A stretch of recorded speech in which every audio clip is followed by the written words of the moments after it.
നമസ്കാരം. എല്ലാവർക്കും ഗോകുലമാലയിലേക്ക് സ്വാഗതം.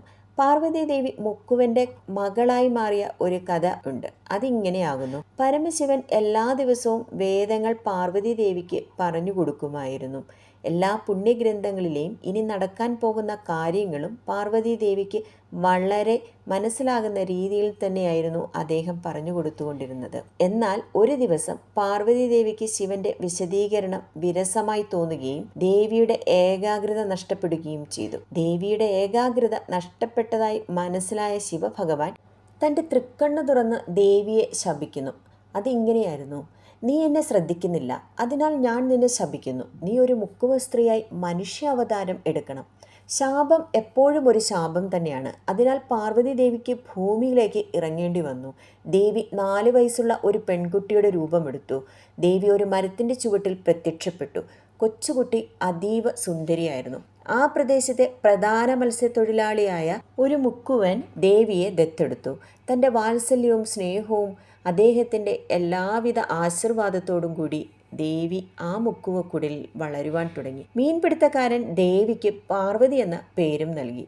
ഏറ്റവും രസകരമായ കാര്യം അത് തന്നെയായിരുന്നു. കൈലാസപർവ്വതത്തിലെ ദേവിയുടെ യഥാർത്ഥ പേരും പാർവതി എന്നായിരുന്നു.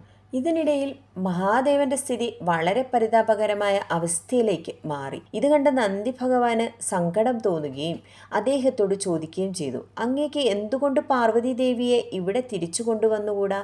അങ്ങേക്ക് എല്ലാ ശക്തികളുമുണ്ട്. ഈ ലോകം തന്നെ അങ്ങയുടെ കീഴിലാണ്. എങ്കിലും നിങ്ങൾ എന്തുകൊണ്ടാണ് ദേവിയെ തിരികെ കൊണ്ടുവരാത്തത്?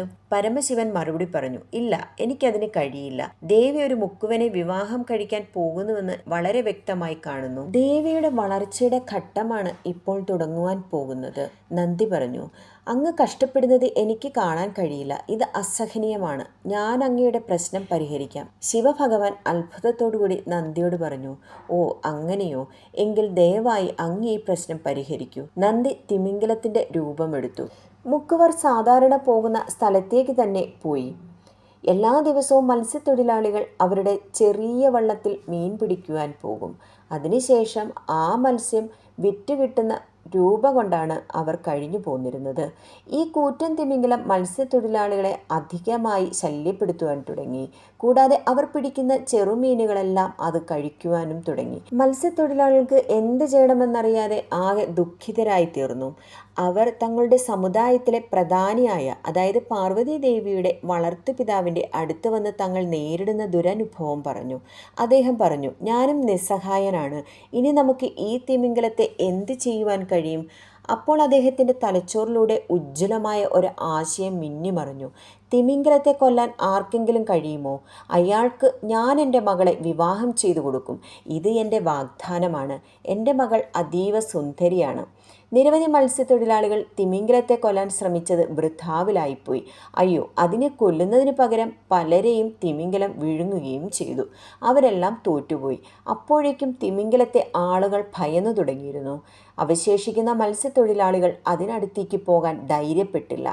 അങ്ങനെ അതിനെ കൊല്ലാനുള്ള എല്ലാ ശ്രമങ്ങളും പരാജയപ്പെട്ടു.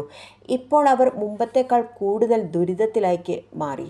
ഉപജീവനത്തിനായി മത്സ്യത്തെ പിടിക്കുവാൻ മാത്രമല്ല, സുന്ദരിയായ ആ പെൺകുട്ടിയെ വിവാഹം കഴിക്കാനും സാധ്യമാകില്ല എന്നവർക്ക് മനസ്സിലായി. അങ്ങനെ ഒരു ദിവസം നന്ദി ഭഗവാൻ ഒരു സന്ദേശവുമായി ശിവന്റെ അടുത്തേക്ക് പോയി. അദ്ദേഹം പറഞ്ഞു: മുഖ്യ മത്സ്യത്തൊഴിലാളി പറയുന്നത് ഇങ്ങനെയാണ്: തിമിംഗലത്തെ കൊല്ലാൻ ആർക്ക് കഴിയുന്നോ അവർക്ക് തൻ്റെ സുന്ദരിയായ മകളെ വിവാഹം കഴിക്കാൻ സാധിക്കും. ഇത് അദ്ദേഹത്തിൻ്റെ വാഗ്ദാനമാണ്. അങ്ങേക്കൊരു മത്സ്യത്തൊഴിലാളിയുടെ രൂപമെടുത്ത് അവിടെ ശക്തനായ ഒരു മനുഷ്യനായി പ്രത്യക്ഷപ്പെടാൻ കഴിയില്ലേ? അങ്ങേക്ക് തിമിംഗലത്തെ കൊല്ലാം. അപ്പോൾ നിങ്ങൾക്ക് നിങ്ങളുടെ ഏറ്റവും സുന്ദരിയായ ഭാര്യയെ തിരികെ കൊണ്ടുവരാൻ കഴിയും. ഓ, അതൊരു മികച്ച ആശയമാണ്, പരമശിവൻ പറഞ്ഞു. എങ്കിൽ ദാ ഞാൻ പോകുന്നു. പരമഭക്തനും എല്ലാവിധത്തിലും സുന്ദരനുമായ ഒരു യുവാവിൻ്റെ രൂപം ശിവഭഗവാൻ സ്വീകരിച്ചു. എന്നിട്ട് ആ ഗ്രാമത്തിലെ മത്സ്യത്തൊഴിലാളികളുടെ മുമ്പിൽ പ്രത്യക്ഷപ്പെട്ടു. ഇത്രയും ശക്തനും സുന്ദരനുമായ ഒരു മനുഷ്യനെ അവർ മുമ്പ് കണ്ടിട്ടില്ല. അവരുടെ ഇടയിലേക്ക് അദ്ദേഹത്തെ അവർ സ്വാഗതം ചെയ്തു. മത്സ്യത്തൊഴിലാളികളുടെ തലവൻ പറഞ്ഞു: ഞാൻ വളരെ സന്തോഷവാനാണ്. നിങ്ങൾ ആരാണ്? ശിവഭഗവാൻ മറുപടി പറഞ്ഞു: ഞാൻ ആരാണെന്ന് പറയാൻ ഞാൻ ആഗ്രഹിക്കുന്നില്ല. എന്നോട് പറയൂ, ഞാൻ തിമിംഗലത്തെ കൊന്നാൽ നിങ്ങൾ നിങ്ങളുടെ വാഗ്ദാനം പാലിക്കുമോ? മുഖ്യ മത്സ്യത്തൊഴിലാളി പറഞ്ഞു, തീർച്ചയായും നിങ്ങൾ തിമിംഗലത്തെ കൊല്ലുകയാണെങ്കിൽ ഞാൻ തീർച്ചയായും എൻ്റെ വാഗ്ദാനം പാലിക്കും. നിനക്കെൻ്റെ മകളെ തന്നിരിക്കും. പരമശിവൻ വെള്ളത്തിലിറങ്ങി തിമിംഗലത്തെ കൊന്നു. ഈ രീതിയിൽ നന്ദിയെ സ്വന്തം യജമാനൻ തന്നെ വകവരുത്തി. പിന്നീട് ശിവനും പാർവതിയും ഭൂമിയിൽ വിവാഹിതരായി വീണ്ടും കൈലാസപർവ്വതത്തിലേക്ക് മടങ്ങി. നന്ദിയും തിരികെ വന്നു ഭഗവാന്റെയും പാർവതീദേവിയുടെയും പരിചാരകരായി മാറി. അതിനുശേഷം ഇനി ഒരിക്കലും തൻ്റെ ഭാര്യയെ വേദം പഠിപ്പിക്കില്ലെന്ന് ശിവഭഗവാൻ പറഞ്ഞു. രണ്ടാമതും പാർവതീദേവിയെ നഷ്ടപ്പെടുത്താൻ അദ്ദേഹം ഒട്ടും തന്നെ ആഗ്രഹിച്ചില്ല.